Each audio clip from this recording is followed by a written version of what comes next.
안녕하세요. 저는 경기도에서 거주 중인 33살 먹은 주부입니다. 32살 때 시집 와서 남편이랑 분가해서 살았고요. 어느 날 남편이 어머님께서 돌아가시고 혼자 계신 아버님을 저희가 모시는 게 어떻겠냐고 갑자기 이야기를 하더군요. 어느 누가 갑자기 저런 말을 하는데 좋다고 할 수 있겠어요. 그 일로 남편이랑 많이 싸웠어요. 위에 형님도 있으신데 왜 우리가 모시냐고. 아주버님은 대기업을 다니고 계셔서 저희보다도 여유롭고 형편이 저희와는 정말 비할 수도 없을 만큼 좋습니다. 그 일로 인해 저는 남편과 끝도 없이 대화를 나누었고 정말 싸우고 볶고 거의 매일 같이 싸웠어요. 그러다 하루는 남편이 술을 먹고 울면서 진심을 담아 말을 하더군요. 저에게 무엇이든 다른 거는 당신이 원하는 대로 하자는 거 전부 다 할 테니까 제발 이번만은 부탁 좀 들어달라고요. 그러면서 남편은 이야기를 이어갔습니다. 남편이 어릴 적에는 엄청 개구쟁이였대요. 매일 사고 치고 다니고 해서 아버님께서 매번 뒤 수습하러 다니셨다고 하더라고요. 남편이 어릴 때 골목에서 놀고 있는데 지나가던 중간 크기의 트럭에 받칠 뻔 한 걸 아버님이 보시고 남편 대신 부딪히셨는데 그것 때문에 지금도 오른쪽 어깨를 잘못 쓰신대요. 그리고 아버님 하시던 일이 노가다였는데 남편이 군 제대하고도 26살 때쯤까지 놀고 먹었더랍니다. 아버님이 남편을 늦게 낳으셔서 지금 아버님 연세가 68세 되세요. 남편은 33살이고요. 60세 넘으셨을 때도 노가다 하시면서 가족들 먹여 살리고 고생만 하셨다네요. 노가다를 오래 하면 시멘트 독이라고 하나. 하여튼 그것 때문에 손도 쩍쩍 갈라지셔서 겨울만 되면 많이 아파하신다고 하더라고요. 평생 모아 오신 재산으로 마련하셨던 조그만한 집도 아주버님이랑 남편 결혼할 때 집장만 해주신다고 파시고 지금은 월세 내면서 널룸에 들어가서 사신다고 하더라고요. 그런데 어머님까지 돌아가시고 혼자 계신 거 보니 마음이 아파서 눈물이 자주 난다고 하더라고요. 저희가 살림이 넉넉했으면 이런 걱정도 안 할 텐데요. 저는 집에서 살림을 하는 평범한 주부이고 남편은 혼자 직장을 다니는데 일반적인 중소기업을 다니고 이직한 지 얼마 되지 않아 한 달에 새우 150 정도를 벌어옵니다. 그런데 그걸로 아버님께서 오시면 아무래도 반찬도 지금보다는 더 신경을 써야 할 것 같고 여러 가지로 많이 힘들 것 같더라고요.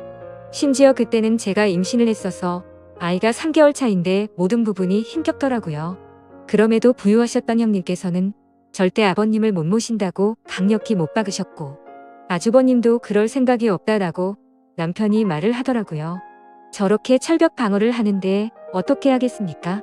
그리고 남편이 진심 어린 말들을 저렇게까지 했는데요. 그래서 넉 달 전부터 아버님을 모시기로 하고 저희 집으로 아버님을 모셔왔습니다. 처음에는 아버님께서 오지 않으시려고 자꾸만 거절하시더라고요.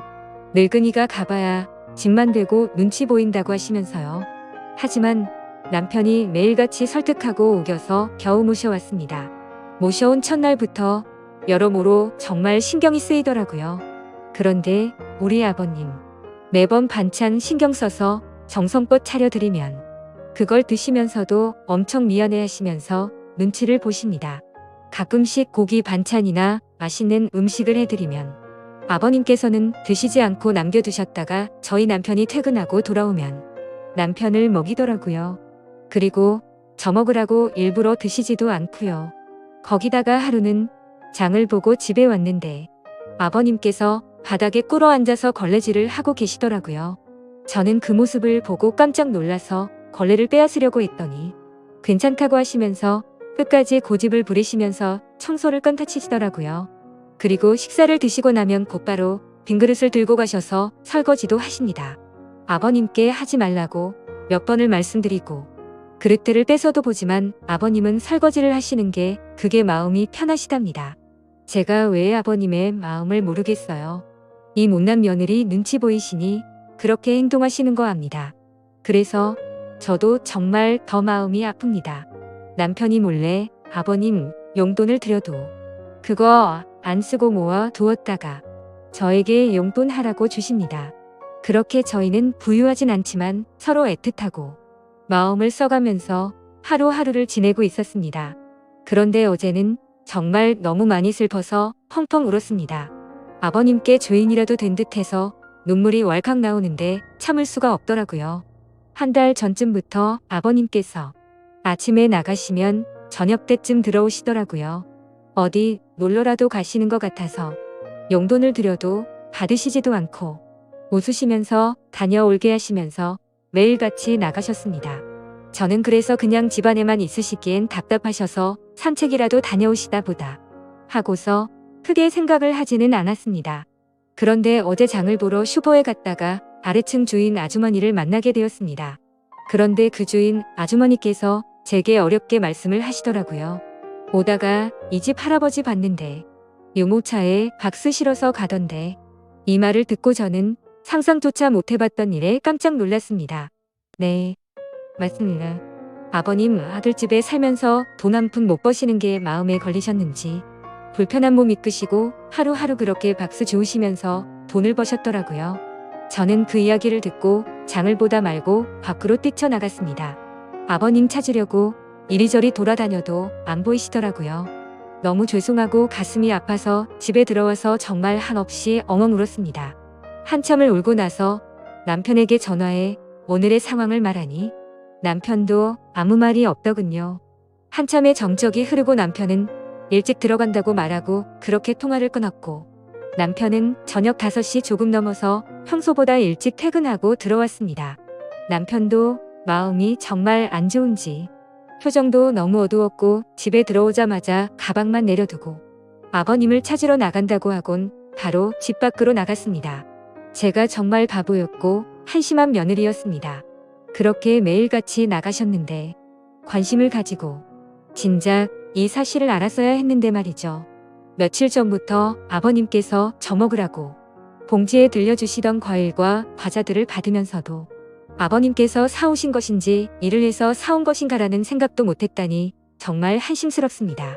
못난 며느리 눈치 안 보셔도 되는데 그게 불편하셨던지 아들 집 오셔서도 편하게 지내지도 못하시고 매일같이 눈치만 보시다 불편하신 몸 이끌고 그렇게 일을 하고 계셨다니. 친정에 저희 아빠도 고생만 하시다가 돌아가셨는데 돌아가신 아빠 생각도 나고 해서 그렇게 저는 또다시 한참을 펑펑 울었습니다. 그날따라 아버님 웃으실 때 얼굴에 깊게 패인 많은 주름들과 평생 고생을 하셔서 손목에서 갈라진 피부가 자꾸 눈앞에 아른거리고 생각나면서 너무나도 죄송한 마음에 남편이 아버님이랑 들어올 때까지 울고 있었습니다. 남편이 아버님을 찾아 나가고 한 시간 정도 좀 넘어서 남편이 아버님을 모시고 집으로 들어오더라고요. 아버님 들어오시면서도 제 눈치를 보시면서 뒤에 끌고 오던 유모차를 숨기시는 모습이 왜 그리 마음이 아플까요? 오히려 죄송해야 할 건 저인데요. 아버님께서 미안해 하는 듯한 그런 모습이 가슴에 남아서 지금도 이 글을 적는데도 마음이 너무 아픕니다. 저는 아버님의 모습을 보자마자 아버님께 달려가서 죄송하다며 손을 꼭 붙잡고서 또 펑펑 울었습니다. 그러자 아버님께서는 매일 나 때문에 밥 차리느라 고생도 많고 편하게 있지 못하게 해서 내가 정말 미안하다면서 제 얼굴을 보면서 손을 꼭 붙잡아 주시면서 말씀하시는데 저는 눈물이 멈추지 않았습니다. 저는 그날 아버님의 손을 처음으로 만져봤습니다. 평생을 고생하시면서 지내온 아버님의 손. 심하게 갈라지신 손등과 굳은 살 베인 손에 마음이 너무 아팠어요. 방 안에 모시고 나서도 죄송하다며 그렇게 펑펑 울었습니다. 아버님 식사 챙겨 드리려고 부엌에 와서도 요리를 하고 있는데도 왜 그리 눈물이 그치지가 않던지 남편은 아버님께 다시는 그런 일 하시지 말라고 말했고 앞으로는 제가 더 열심히 일해서 벌면 되니까 그런 일 하시지 말라고 아버님께 확답을 받아냈습니다. 그렇게 이야기를 끝마치고서 3명이 오순도순 모여서 함께 저녁을 먹었습니다. 밥을 먹는데도 아버님 손을 보면서 자꾸 가슴이 아프더라고요. 오늘은 어제 일도 있고 해서 남편이 연차를 내서 쉬는 날이었고 저는 아버님 모시고 시내 나가자고 남편에게 얘기를 했습니다. 그렇게 저희는 다 같이 시내에 나갔고 날이 좀 쌀쌀해져서 아버님 잠바 하나랑 신발을 샀습니다. 한사코 괜찮다고 하시던 아버님께 제가 말씀을 드렸습니다. 자꾸 그러시면 제가 아버님 눈치 보여서 힘들어요. 이렇게 말씀드렸더니 아버님께서는 고맙다고 하시면서 받으시더라고요. 그리고 집에 아버님 심심하실까봐 케이블 TV도 신청했습니다. 아버님께서 스포츠를 좋아하시는데 오늘 야구 방송이랑 낚시 방송 보시면서 너무 즐거워 보이시더라고요. 조용히 다가가서 아버님 어깨를 만져드리는데 보기보다 정말 왜소하시더라고요. 제가 꽉 잡아도 부서질 것만 같은 그런 아버님의 어깨.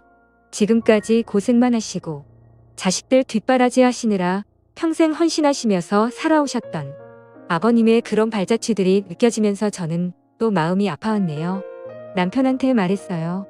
저 평생 아버님 정말 친아버지처럼 생각하고 모신다고요. 비록 지금은 아버님께서 불편해 하시지만 언젠가는 친딸처럼 생각하시면서 대해 주실 때까지 정말 잘할 거라고요. 마지막으로 아버님, 앞으로는 제 눈치 안 보셔도 돼요. 제가 그렇게 나쁜 며느리 아니잖아요.